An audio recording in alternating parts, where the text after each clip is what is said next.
Okay guys, so imagine niyo ito yung katawan natin. Tapos yung red, yan yung calories. Yan yung kinakain nating pagkain. So syempre, kakain tayo.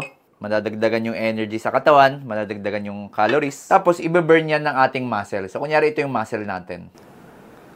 Ibe-burn niya yan, dahan-dahan. Kahit hindi tayo nag-exercise, continuously bine-burn niya ng muscles natin. Kahit nakaupo lang tayo.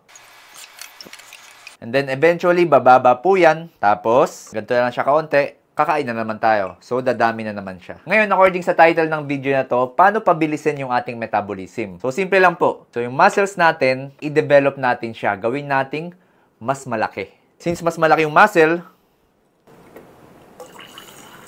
mas mabilis siya ngayon makapag-burn ng calories. So, eventually, ubos na ubos po siya, said na said siya, kasi ang laki ng muscle eh. Ang bilis makapag-burn. So, ganyan po nag-work yung muscles natin sa katawan. So, kung mas maliit, medyo mas mabagal tayo makapag-metabolize ng energy. Pero kung medyo mas malaki siya, mas mabilis tayo makapag-burn ng calories. Hindi naman po kailangan na pang bodybuilder yung muscles natin. Maganda lang po develop siya and lagyan lang po natin ng onting time yung pagbubuhat ng mabibigat sa gym, pagde-develop ng muscles, and of course, damihan ng pagkain ng protein, and kumpletuhin ang tulog araw-araw.